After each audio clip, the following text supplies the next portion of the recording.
नमस्कार. अध्याय 21. मंत्र 2. तर यात आपण प्रश्नोत्तरे बघूया. पहिला प्रश्न आहे, स्वचौकशी का करावी? जगात प्रत्येक जीवाला आनंद, समाधान आणि शांती हवी असते. सर्व कामांमध्ये माणसाला खुशीच हवी असते. वास्तविक विश्वातील सगळी कामं या आनंदासाठीच केली जातात. परंतु विचारांच्या वादळात हा आनंद हरवून जातो. मग ते विचार कसेही असोत, काळे, पांढरे, चांगले, वाईट, साक्षीला स्त्रोतरूपी सूर्याला ते झाकोळून टाकतात. आपण ज्यावेळी गाढ निद्रेत असतो त्यावेळी विचारांचं अस्तित्व नसतं. तेव्हा असतं केवळ शुद्ध चैतन्य, सेल्फ, स्त्रोत. ज्याप्रमाणे कोळी आपल्याच तोंडातून जाळं बाहेर काढून पुन्हा स्वतःमध्येच लपेटून घेतो, अगदी त्याचप्रमाणे चैतन्याच्या समुद्रातून विचार येऊन हा संसार प्रकट होतो. रात्री जेव्हा हे विचार अदृश्य होतात तेव्हा विश्व देखील गायब होतं. आपण जेव्हा स्वचौकशी करून मनाचं प्रत्येक रंगरूप सतत न्याहाळू लागाल तेव्हा ते कमजोर होईल आणि नाईलाजास्तव त्याला विलीन व्हावंच लागेल. कारण प्रत्यक्षात ते नसतंच मुळी. वास्तवात हे मन म्हणजेच अहंकार, नकली मी. हे मन नष्ट व्हावं यासाठीच खरं तर स्वचौकशीची गरज असते. म्हणून सर्व ध्यानविधींमध्ये ही श्रेष्ठ आहे. आता दुसरा प्रश्न, विविध ध्यानविधींमध्ये स्वचौकशी श्रेष्ठ कशी? स्वतःची विचारपूस 2 in 1 आहे. जेव्हा व्यक्तीवर म्हणजे अहंकारावर स्वचौकशीद्वारे शंका घेतली जाते तेव्हा ती गायब व्हायला सुरुवात होते. अन्यथा तिचं अस्तित्व कायम राहिलं असतं. किंबहुना माणूस आयुष्यभर एखाद्या रोग्याप्रमाणे व्याधीग्रस्त होऊन जगला असता.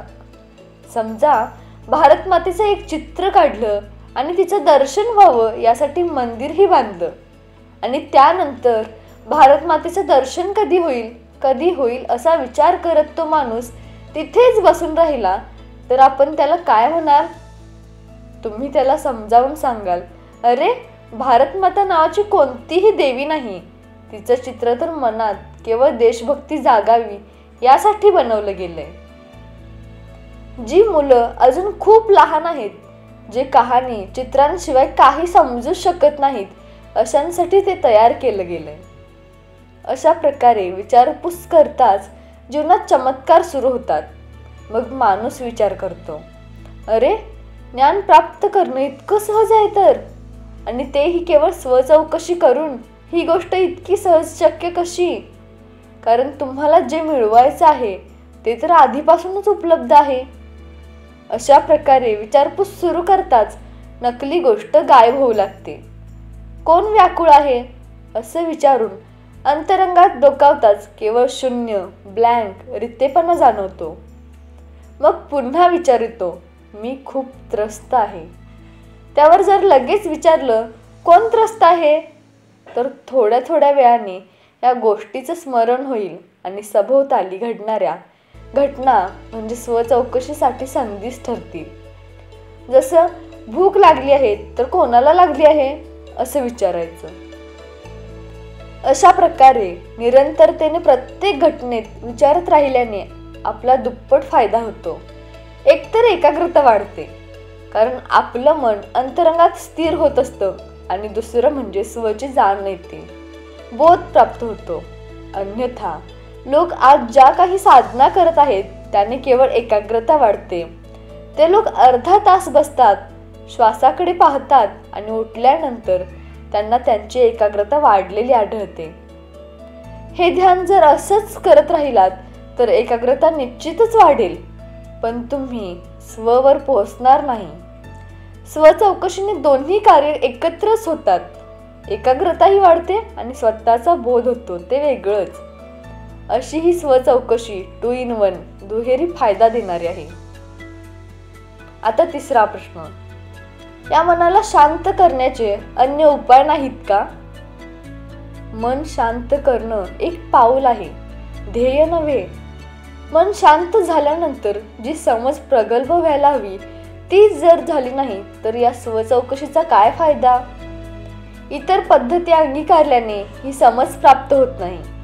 काही लोक प्राणायामाद्वारे, श्वासाच्या अन्य व्यायामाद्वारे वा मंत्र उच्चारणाद्वारे मन एकाग्र करण्याचा प्रयत्न करतात.